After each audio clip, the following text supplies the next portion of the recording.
Her her Mahadeva Shambho Shankara.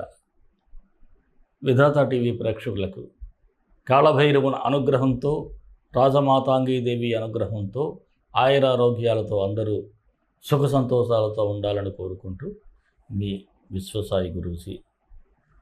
ముందుగా మన పీఠంలో జరిగేటువంటి కార్యక్రమాన్ని వివరించుకుందాం. పాల్గొన పౌర్ణమి మార్చి నెల 24వ తేదీ ఆదివారం ప్రదోష వేళలో మన పీఠంలో రాజశ్యామల సహిత కాళభైరవ హోమం జరుగుతుంది. ఇది పరోక్షంగా జరిగేటువంటి కార్యక్రమం. ఎవరికైనా ఎటువంటి సమస్యలున్నా తప్పకుండా ఈ హోమంలో పాల్గొని మీరు బాధా విముక్తులు అవ్వాలని మనస్ఫూర్తిగా కోరుకుంటున్నాను. అలాగే ఈ హోమం జరిగిన తర్వాత మీకు అన్నప్రసాద సేవ ఎప్పట్లాగే జరుగుతూ ఉంది. మీ భక్తులు ఇచ్చినటువంటి కానుకతో ఈ హోమంలో పాల్గొనే భక్తులు స్క్రీన్ మీద స్క్రోల్ అవుతున్నటువంటి నంబర్కి వాట్సాప్ మెసేజ్ చేసినట్లయితే మీకు తప్పకుండా వివరాలు తెలియజేయబడతాయి. ముఖ్యంగా చాలామంది సగం చూసి మళ్ళీ మాకు కాల్ చేయటమో లేకపోతే మెసేజ్ పెట్టడమో జరుగుతుంది. ఏమిటంటే రెమెడీస్ ఏమిటి గురువు గారని. నేను రెమెడీ ఏ మంత్రం చదువుకోవాలో ఆఖరిలో విశ్వగురు సక్సెస్ మంత్రాలను ఇవ్వటం జరుగుతుంది. అవి చదవండి. నిజానికి అవి చదివిన వాళ్ళందరూ కూడా చాలా ఆనందంగా ఫీల్ అవుతున్నారు. మీరు చివరి వరకు చూడండి. మీరు కూడా ఆనందంగా హాయిగా జీవించండి. అలాగే ఇంతకాలం నన్ను ఆదరిస్తూ మీ అందరూ ఎంతో అభిమానంగా, ఆప్యాయతగా, ప్రేమగా నన్ను చూసుకుంటున్నారు. మీ అందరికీ నేనేం చేయగలను అంటే ఒక ఆలోచన అయితే వచ్చింది. చాలామంది చాలా రకాలుగా ప్రాబ్లమ్స్ ఎదుర్కొంటున్నారు. ముఖ్యంగా ఈ మధ్య యువకులు ఇటు లవ్ మ్యారేజ్ కావచ్చు, అరేంజ్డ్ మ్యారేజ్ కావచ్చు, ఏ పెళ్లి చేసుకున్నా వీరి మధ్య అవగాహన లోపంతో తొందరగా విడిపోవటం జరుగుతుంది. అయితే మీరందరూ కూడా ఒక విషయాన్ని గమనించాలి.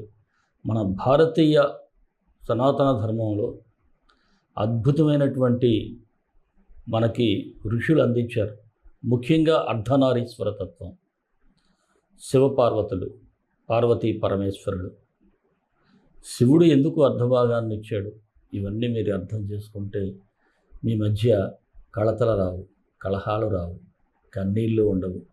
ఎప్పుడూ కూడా మీ మొహంలో చిరునవ్వే ఆనందమే.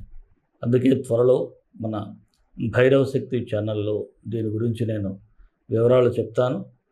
అలాగే ఇంకా మంచి విషయాలను నేను మాట్లాడబోతున్నాను భైరవ శక్తి ఛానల్లో. మీరు ఆ ఛానల్ కూడా సబ్స్క్రైబ్ చేసుకోవటం, అలాగే దీనికి సంబంధించి ఈ అర్ధనారీశ్వర ప్రోగ్రాం కూడా మన పీఠంలో ఏర్పాటు చేయడం జరుగుతుంది. అందరూ కూడా ఆహ్వానితులే. ఆ వివరాలు కూడా భైరవ శక్తి ఛానల్లో చెప్పబడుతుంది.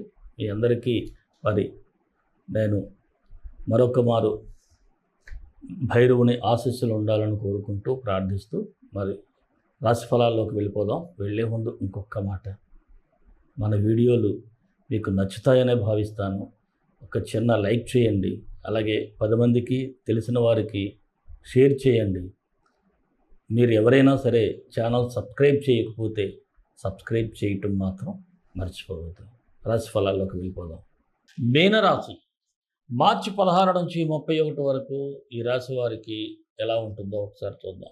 ఈ రాశి వారికి వ్యయ స్థానంలో శుక్ర, కుజ, శని ముగ్గురు సంచరించడం వలన కాస్త మిశ్రమ ఫలితాలు అయితే వస్తాయి. 50-50గా ఉంది. కాకపోతే ఇక్కడ ఏమిటంటే జీవిత భాగస్వామి మాటలు వింటే కొంత ఉపశమనం ఉంటుంది. ఇటు మగవారైనా ఆడవారైనా సరే మీ యొక్క లైఫ్ పార్ట్నర్ మీద కాస్త మీరు కొన్ని విషయాలను వారి సలహాలకి మీరు ప్రాధాన్యత ఇస్తే మీకు బాగుంటుంది. అలాగే ఆర్థిక పరంగా అయితే బ్యాలెన్స్డ్గా ఉంది. వచ్చిన దానికి వెళ్ళిన దానికి సరిపోతుంది. అలాగే ఖర్చుల పరంగా చూస్తే కాస్త గొప్ప కోసం ఖర్చు చేసేటువంటి పరిస్థితి. కాకపోతే తప్పదండి. స్టేటస్ అంటే దానికి మనం ఏం చేయలేం. ఈ స్టేటస్ల కోసం ఎక్కడికో వెళ్ళిపోతే ఆర్థిక పరంగా అప్పుల్లోనే మునిగిపోయే పరిస్థితులు ఉంటాయి. అలాగే బ్యాంక్ రుణాల కోసం ప్రయత్నం చేసేవారికైతే అనుకూలంగా ఉంది. ఇక ఇతరుల గురించి మనం ఎంతవరకు ఉంటే అంతవరకు మంచిది. ఏదైనా ఎవరికైనా సహాయం చేద్దామని ముందుకు వెళ్ళినా సరే, సహాయం మనం చేయటానికి ఎంత ప్రయత్నించినా దాని వలన మీరే ఇబ్బందుల్లో పడతారు. మిమ్మల్ని తిరిగి వారు అపార్థం చేసుకునేటువంటి పరిస్థితి కూడా ఉంది. అలాగే మీరు ఏదైనా శ్రమ పడతారు. ఆ శ్రమకు తగినటువంటి గుర్తింపు రాకపోవటం కూడా కాస్త నిరాశగానే ఉంటుంది. ఇక గృహ నిర్మాణ ప్రయత్నాలు చేసేవారికైతే బాగానే ఉంది. మీ ప్రయత్నాలు సానుకూలంగా ఉంటాయి. ఉద్యోగం మారాలి అనుకునేవారు మాత్రం కాస్త ఓపిక పట్టాలి. ప్రస్తుతానికైతే మార్పుకు ప్రయత్నం చేయటం అంత మంచిది కాదు. ఇక ప్రమోషన్ల కోసం ఎదురు చూసేవారైతే ఎవరైనా సరే అనుకోకుండా బదిలీలు జరగవచ్చు. అది కూడా దూర ప్రాంతాలకి వేసేటువంటి పరిస్థితి అయితే ఉంది. మరి ఒకసారి గ్రహ సంచారం చూసినట్లయితే కుజుడు 16 నుంచి 31 వరకు కుంభరాశిలో వ్యయస్థానంలో శని శుక్రుడితో కలిసి ఉండటం వలన శత్రువుల వలన బాధింపబడటం, మీ ఎనిమీస్ మిమ్మల్ని ఏదో ఒక విధంగా ఇబ్బంది పెట్టడం, అది ఏ రంగంలో ఉన్న రాజకీయాలు కావచ్చు, వ్యాపారస్తులు కావచ్చు, ఉద్యోగస్తులకు కావచ్చు, అలాగే బంధువులతో కూడా కాస్త విరోధాలు ఏర్పడటం, విదేశీ ప్రయత్నాలు చేసే వరకైతే కాస్త బెటర్మెంట్గా ఉంటుంది. అలాంటి వరకైతే బాగుంది. కాకపోతే విలువైన వస్తువులు చాలా జాగ్రత్తగా చూసుకోవాలి. ఇక శుక్రుడు 16 నుంచి 31 వరకు కుంభంలోనే వ్యయ స్థానంలో ఉంటాడు. దీనివలన ఎక్కువగా వస్తువులు జాగ్రత్తగా ఉంచుకోవాలి. చోర భయం అయితే కనిపిస్తుంది. ఎక్కువగా మెంటల్ స్ట్రెస్ అయితే ఉంటుంది. అలాగే మనం ఏదైతే పదునైన వస్తువులు ఉంటాయో వాటితో కొద్దిగా జాగ్రత్తగా ఉండాలి. ముఖ్యంగా మహిళలు కూడా గ్యాస్ స్టవ్లు ఇవన్నీ ఉంటాయి, జాగ్రత్తగా ఉండాలి. అలాగే బుధుడు కూడా 16 నుంచి 25 వరకు మేడరాశిలోనే జన్మంలో రవి రాహులతో ఉంటాడు. దీనివలన ఏమిటంటే బ్యాడ్ థాట్స్ రావటం, కొంతమందికి ఈ ఎమోషనల్ అవటం, ఫీలింగ్స్, నెగిటివ్ ఫీలింగ్స్ ఎక్కువగా రావటం, అలాగే మనం అలవాట్లకు కూడా ఇదవటం, బంధువులతో కూడా కాస్త కలహాలు వచ్చేటువంటి పరిస్థితి కనిపిస్తూ ఉంది. జాగ్రత్తగా ఉండాలి. బుధుడు 16 నుంచి 31 వరకు కూడా ఈ మేషరాశిలో ద్వితీయంలో గురువు గారితో కలిసి ఉండటం వలన కాస్త ఆభరణాలు అవి కొనుగోలు చేసుకోవటం, ఆరోగ్యం పరంగా బాగుండటం, కాస్త ఏదో కొద్దో గొప్ప ఆర్థికంగా బెనిఫిట్ అవ్వడం జరుగుతుంది. ఇక రవి 16 నుంచి 31 వరకు మీనరాశిలో జన్మంలోనే ఉంటాడు. ముందుగానే చెప్పాను, హెల్త్ పరంగా జాగ్రత్తగా ఉండాలి. నిద్ర పట్టకపోవటం, పనిలో ఎక్కువగా ఒత్తిడి ఉండటం జరుగుతుంది. నిద్ర విషయంలో మాత్రం ఎక్కువగా మెడిటేషన్ చేస్తే బాగుంటుంది. అలాగే ఈ గృహంలో మనస్పర్ధలు రాకుండా నేను మొట్టమొదటి చెప్పినట్లు మీ జీవిత భాగస్వామితో కాస్త మీరు జాగ్రత్తగా ఉండి చేస్తే బాగుంటుంది. మరి మీనరాశి వారికి మరిన్ని మంచి ఫలితాల కోసం విశ్వగురు సక్సెస్ మంత్రాలు పఠించండి, విజయాలు సాధించండి.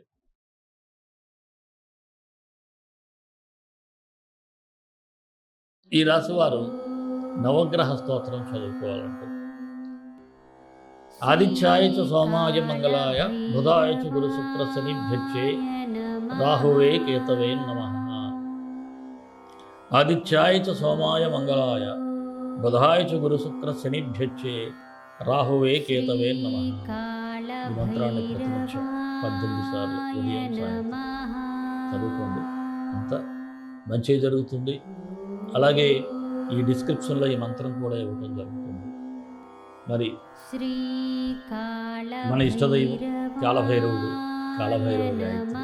కాళకాళాయ విద్మహే కాళాతీతాయ ధీమహి తన్నో కాళభైరవ ప్రచోదయాత్. ఈ మంత్రాన్ని కూడా ఇవ్వటం జరుగుతుంది డిస్క్రిప్షన్లో. తప్పకుండా ప్రతి ఒక్కరూ ఆ భైరవుని ఆశీస్సులతో బాగుండాలని మనసా వాచా కర్మణా కోరుకుంటూ సర్వే జనా సుఖినో భవంతు, లోకా సమస్తా సుఖినో భవంతు. దేశం కోసం, ధర్మం కోసం, భారతీయ సంస్కృతి విలువల కోసం పాటుపడదాం. స్వస్తి.